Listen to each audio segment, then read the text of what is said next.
Happy holidays, everybody. I hope you all are having a good couple days leading up to Christmas. Today I'm going to be bringing you the most versatile wager map yet. And what I mean by versatile is that this map is essentially 4 different types of wager game modes in a single map code. The days of juggling around multiple maps for different game modes or loadouts is over. This is the last team versus team wager map that you'll ever need. This is Enigma's all-in-one wagers. I also want to clarify that you don't have to wager to play on this map. It's perfect for practicing team versus team combat, and the word wager was the best thing that I could come up with to allow people to know what kind of map it is without too much explanation. I'm working on changing the name and will do so when something comes to me. The 4 modes that you can choose from in this map are all going to be Team 1 versus Team 2, with team sizes ranging all the way from 1v1 to 4v4.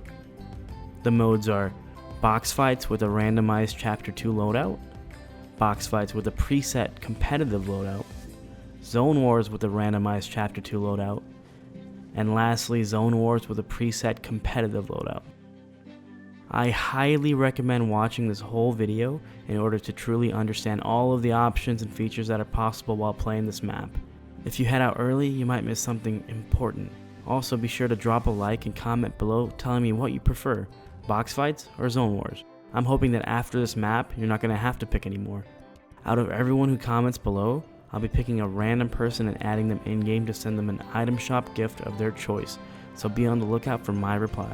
So anyways, let me get back to the map and sort of walk you through how it works. When you first put the code in and enter the rift, you'll be put into this big open pregame lobby. Here you'll want to have everyone switch to the proper team before actually starting the game. Half of you will stay on Team 1, and the other half of you will switch to Team 2. You can switch teams by opening your menu and scrolling down to the Team Select button and making the switch there. If you're on teams 3 through 16, or there are more than 4 people on teams 1 or 2, you'll spawn in a box telling you that there's too many people on a team or you're on the wrong team. You're going to have to end the game and rebalance the teams before starting again. Once the teams are even and ready to go, you can go ahead and start. The first thing you'll notice is that you'll spawn back in that same lobby area, but this time everyone will spawn with a golden hand cannon. There's going to be 2 glowing objects in the middle of the room. One's going to be labeled as box fights, and one's going to be labeled as zone wars.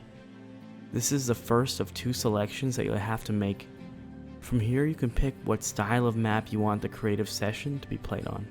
Once you shoot and break one of the game mode choices, 2 more objects will pop up on the left and right sides. By shooting these 2 new objects, you can decide what kind of items you want everyone to spawn in with. You can choose either a completely randomized loadout that's taken from the Chapter 2 loot pool, or you can choose a preset loadout of a blue AR, purple pump, blue SMG, 4 minis, and a slurpfish. Once you finish choosing the game mode as well as the loadout, everyone is going to be teleported into either the Zone Wars map or the box fight map for the rest of the game session, depending on which one you ended up selecting. Your selection will automatically be saved, and you will spawn in the same mode with the same loadout choice every round after the first. You don't have to do it all over again, it's a one-time thing at the beginning. However, if you ever want to change up the mode or loadouts in the middle of the game session, I've implemented a voting system where one team can start a vote to return back to the game select lobby.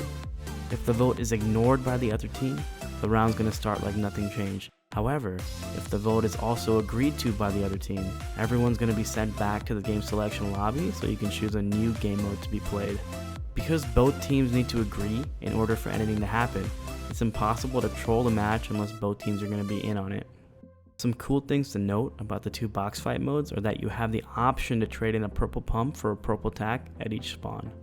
In addition, the size of the box fight room will actually resize accordingly to how many people are in the game. Smallest is going to be 1v1, and it's going to incrementally grow as you go up to 4v4. There's also no SMGs if you play the box fight mode, regardless of if you have random loot on or preset loot. And lastly, if you end up picking the box fight mode, people are going to get knocked as opposed to dying instantly like they do in Zone Wars.